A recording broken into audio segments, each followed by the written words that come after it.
Olá, seres sentipensantes, Estela falando, eu ando filosofando, e você? Vou abordar hoje uns assuntos um pouco polêmicos, tá? Porque tem pessoas que acreditam, tem pessoas que não acreditam. Então eu estou sempre tentando trazer de uma forma que as diversas crenças que as pessoas que estão me seguindo, estão me ouvindo tenham, aconteçam um encaixe. Então, um dos encaixes é com relação a eu falar sobre a nossa herança familiar. Muitas pessoas, elas pensam que aquilo que os ancestrais viveram não tem nenhuma conexão com a vida delas atual. Este é um grande equívoco, tá? Se a doutrina que você segue, se os ensinamentos que vocês têm a respeito de espiritualidade, de vida, enfim, te diz que os seus familiares, o que eles fazem, o que eles já fizeram, não tem nada a ver com você vai talvez tomar um choque hoje a respeito do que eu vou te falar, tá bom? Então, vai ser mais ou menos até um exercício. Como assim, Estela, um exercício? Sim, quando você começa a perceber o que tem de linha de repetição de comportamento, né? Algumas pessoas chamam de herança hereditária, outras pessoas chamam de ancestralidade, não interessa, gente, qual é o nome que a gente tem. Isto é o menos importante. O mais importante é que energias estão permeando as vivências da sua família.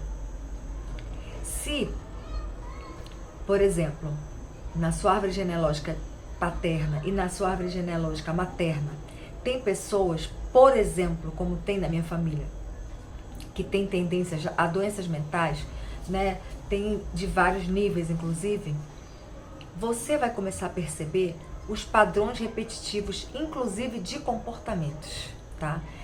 E aquilo, se você não corta, nós somos elo entre a nossa geração futura e a nossa geração passada. Vocês concordam?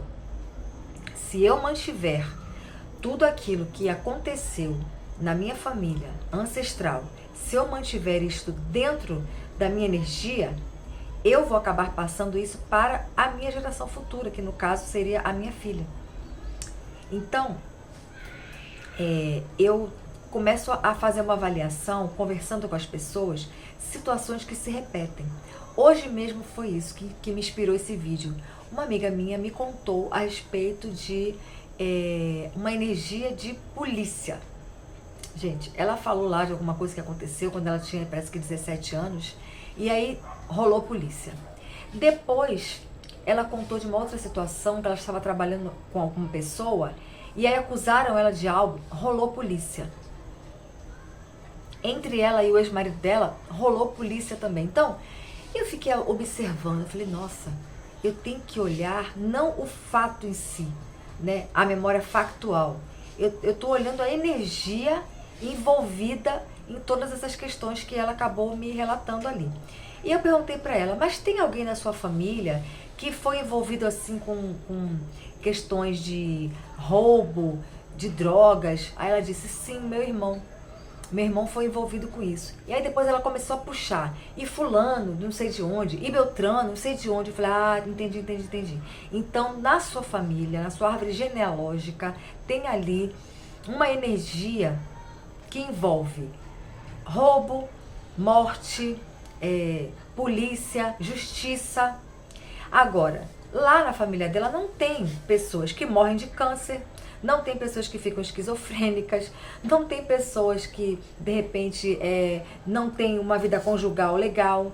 Então, a energia daquele grupo familiar é uma energia que envolve isso que eu acabei de falar. Então, é um traço familiar. Também, relatos de pessoas que eu conheço que tem pessoas que estão envolvidas com pornografia. Eu teve uma fase da minha vida que eu estava fazendo um trabalho de mesa radiônica e eu reencontrei uma pessoa lá do meu passado. Eu era bem jovem, conheci essa pessoa bem jovem também, né? E nós não nos víamos há muito tempo. E eu fui fazer a mesa radiônica para ele e deu vice-pornografia. E ele estava mal no casamento dele, ele tinha uma filha, e ele falava, eu estou querendo me separar, eu estou querendo saber o que está acontecendo, por que eu estou sentindo esse ímpeto de separação. E aí eu fui perguntar, né, na mesa radiônica, e saiu que ele, o pai dele, os tios, os irmãos, tinham vício em pornografia. Então, eu perguntei para ele, você está preparado para ouvir o que eu tenho para te dizer? E assim, né, pessoal, nem todo mundo está preparado para ouvir a verdade. E ele disse, claro, estou preparado. Quando eu falei isso, que tinha dado na... Não, ainda tinha envolvendo também bebida, que ele tinha fuga na bebida. Quando eu falei, ele simplesmente ficou verde, amarelo, azul e branco, e ele não me respondeu nada. E o que aconteceu? Ele sumiu no mapa. Ele não quis mais falar comigo. Eu ainda mandei uns 2 e-mails para ele falando, olha, você precisa refletir e me dar um feedback.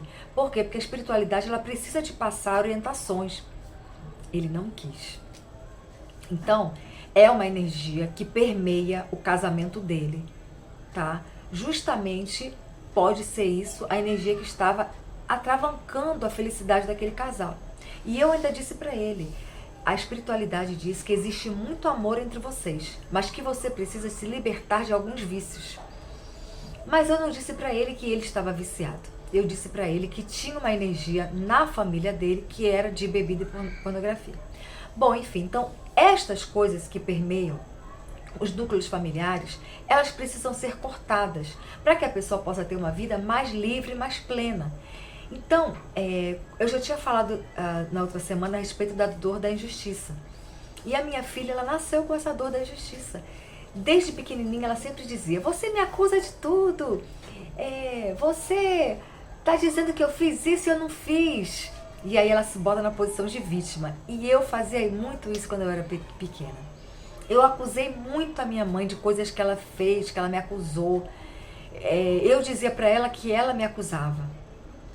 Hoje eu estou duvidando um pouco da versão que eu sempre contei. Eu estou duvidando da versão que eu tinha dentro da minha cabeça por conta da minha filha, dizendo para mim que eu a injustiço. Então, o que eu falei no outro vídeo sobre o que Osho disse, existe a memória factual e a memória emocional. Então, as emoções, muitas vezes, elas nos sabotam. Então, às vezes, uma vivência que a gente teve não foi nada nem tão grave. E a gente se apega com aquilo e a gente vai dizer que aquilo foi maior do que realmente foi, tá? A energia do vitimismo. Eu conheço pessoas que têm a energia do vitimismo e a energia de, entre aspas, tá, gente? Vou falar um termo aqui que se usa na Bahia, não sei se usa em outros lugares, mas pongar na energia do outro. Ou seja, a outra pessoa trabalha, a outra pessoa se esforça e aí outras pessoas vêm e montam aqui para poder ter uma vida mais fácil e não ter que trabalhar tanto, não é? Então, faz uma varredura na sua família. Quais são os problemas? São pessoas iradas? São pessoas que comem muito? São pessoas que têm o vício da gula? São pessoas, por exemplo, que são frias, que não fazem caridade com ninguém? Qual é a energia que permeia a tua família? Ou aquela família que quer carregar todo mundo no colo e depois ninguém tem condições de nada porque está todo mundo morto, exausto. Eu digo isso por mim mesma.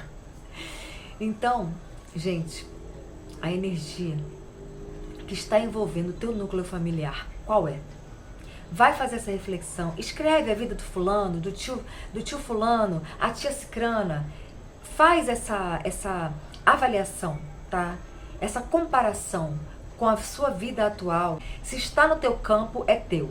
Se está no teu campo, é tua obrigação limpar, tá bom? Então, um abraço para todos. Estela falando, eu ando filosofando. E você?